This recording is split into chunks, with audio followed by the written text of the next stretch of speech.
ഇനി നിയമസഭാവലോകനമാണ്. സഭയിൽ ഇന്നൊരു അടിയന്തര പ്രമേയം വന്നു.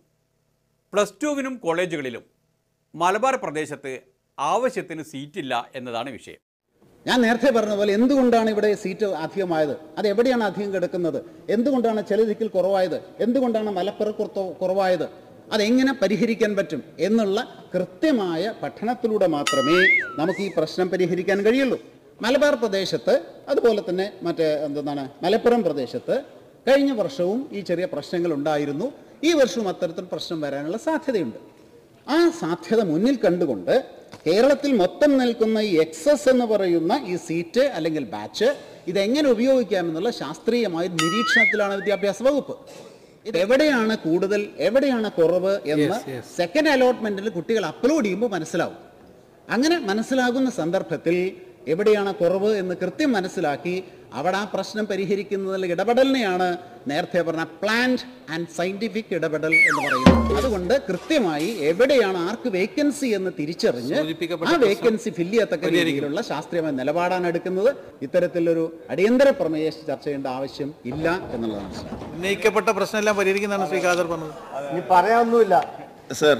ഇവിടെ ഇപ്പോൾ ബഹുമാനപ്പെട്ട മന്ത്രി, ഞാൻ അദ്ദേഹത്തെ വിമർശിക്കുകയല്ല, എനിക്ക് അദ്ദേഹത്തോട് വലിയ ബഹുമാനമാണ്. അദ്ദേഹം സംസാരിക്കുന്നത് പോലെ സ്ഫുടമായ ഈ മലയാളം ശാസ്ത്രീയമായിട്ട് പറയാൻ നമ്മുടെ കുട്ടികൾക്കും പഠിക്കാൻ അവസരം കിട്ടണം എന്നേ ഞാൻ പറഞ്ഞിട്ട്, ഇതുപോലെ പറയാൻ നമ്മുടെ കുട്ടികൾക്കും സാധിക്കുന്ന ഒരു സ്ഥിതി വരണം എന്നാണ് ഞാൻ പറയുന്നത്. ഈ സ്കൂൾ കേരള എന്ന് പറയുന്ന കോളേജുകളിലും സ്കൂളുകളിലും സീറ്റ് കിട്ടാത്ത കുട്ടികൾക്ക് പഠിക്കാനുള്ള ഓപ്പൺ സംവിധാനമുണ്ട്.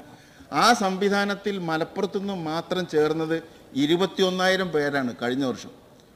21,000 പേര്. എല്ലാ MLA-മാരുടെ വീടുകളിലും രാവിലെ കത്ത് തേടിയ ആളുകൾ വരിക. സാറിൻ്റെ വീട്ടിലും ആൾ വരുന്നുണ്ടെന്ന് എനിക്കറിയാം, സീറ്റ് വേണമെന്ന് പറഞ്ഞിട്ട്. ഇവരൊക്കെ അഭിമുഖീകരിക്കേണ്ട ബാധ്യത നമ്മളാണ്. ആ വരുന്ന ആളോട് നിരീക്ഷണം നടത്തിക്കൊണ്ടിരിക്കുകയാണെന്നാണോ ഞങ്ങൾ പറയേണ്ടത്? നിരീക്ഷണത്തിന് സ്റ്റഡി ചെയ്ത് സയൻറ്റിഫിക് ആയിട്ട് അസർട്ടൈൻ ചെയ്തതിന് ശേഷം we will make an arrangement, സമൂർത്തമായ പരസ്പര പൂരകമായ ഒരു ഏർപ്പാടുണ്ടാക്കുമെന്നാണോ പറയേണ്ടത്? അത് പറഞ്ഞിട്ട് രക്ഷപ്പെടാൻ പറ്റില്ല. മനുഷ്യരോട് സംസാരിക്കണ്ടേ, പച്ച മലയാളത്തിൽ സംസാരിക്കണ്ടേ? സീറ്റ് കിട്ടോ ഇല്ലേ സാർ എന്ന് ചോദിച്ചാൽ, അപ്പൊ ഞാൻ പറയുന്നത് ഈ സീറ്റ് കിട്ടാതെ ഇടപെടലൊന്നുമില്ല. ഈ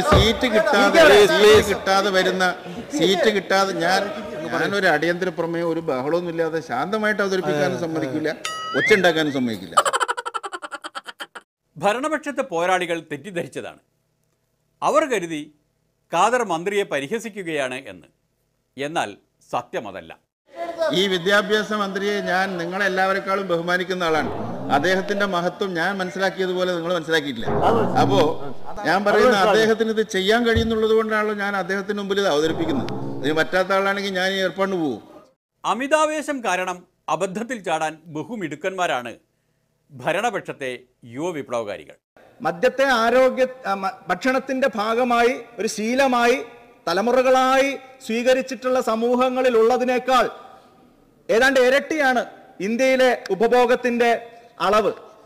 ആളുകൾ കുറവാണ്, കുറച്ച് ഉപയോഗിച്ച് തുടങ്ങിയിട്ടുള്ളൂ. ഏതാണ്ട് 6.5 കോടി ആളുകളാണ് ഇപ്പോഴും മദ്യ ഉപഭോക്താക്കളായി ഇന്ത്യയിൽ നിലനിൽക്കുന്നത്. എങ്കിലും അവരുടെ ശരാശരി ഉപഭോഗം ആഗോള ശരാശരിയേക്കാൾ ഇരട്ടിയിലധികമാണ്.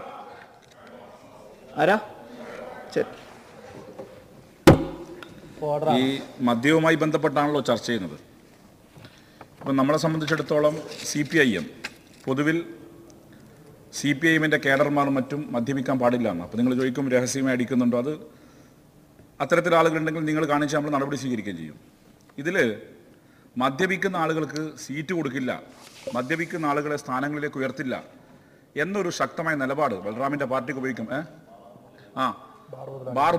ബാർ മുതലാളിമാരുമായി ബന്ധം സ്ഥാപിക്കില്ല എന്നൊക്കെ ഒരു നിലപാട് കോൺഗ്രസ് പാർട്ടിക്ക്, സീറ്റ് കൊടുക്കില്ല, ബാർ മുതലാളിമാർക്ക് സീറ്റ് കൊടുക്കില്ല എന്ന നിലപാട് കോൺഗ്രസ് പാർട്ടിക്ക് സ്വീകരിക്കാൻ പറ്റും. CPM-ന്റെ കാര്യം പറയും.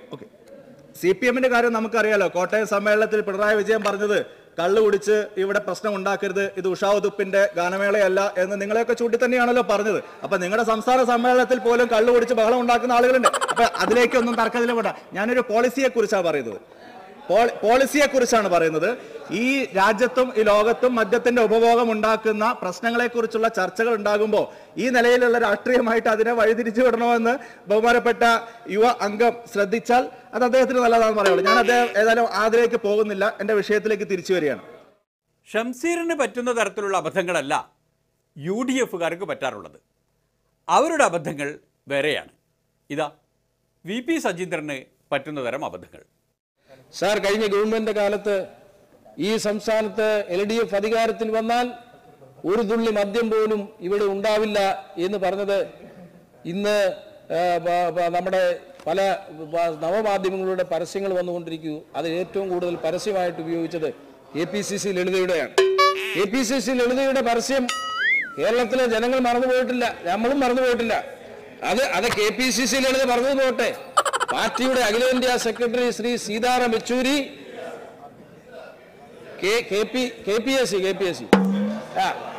KPCC അല്ല KPSC. അപ്പൊ KPSC ലളിത മാത്രമല്ല, നമ്മുടെ പാർട്ടിയുടെ അഖിലേന്ത്യാ സെക്രട്ടറി CPMന്റെ പാർട്ടിയുടെ അഖിലേന്ത്യാ സെക്രട്ടറി സീതാറാം യെച്ചൂരിയും പറഞ്ഞു. അതിപ്പോ KPCC ആണെങ്കിലും KPSC ആണെങ്കിലും രണ്ടും കണക്കല്ലേ, രണ്ടും നാടക സംഘങ്ങളല്ലേ. അതിലിത്തിരി ചിരിക്കാനൊന്നുമില്ല. ഏതായാലും ഇന്ന് കർട്ടൻ താഴ്ത്തുകയാണ്. നന്ദി, നമസ്കാരം.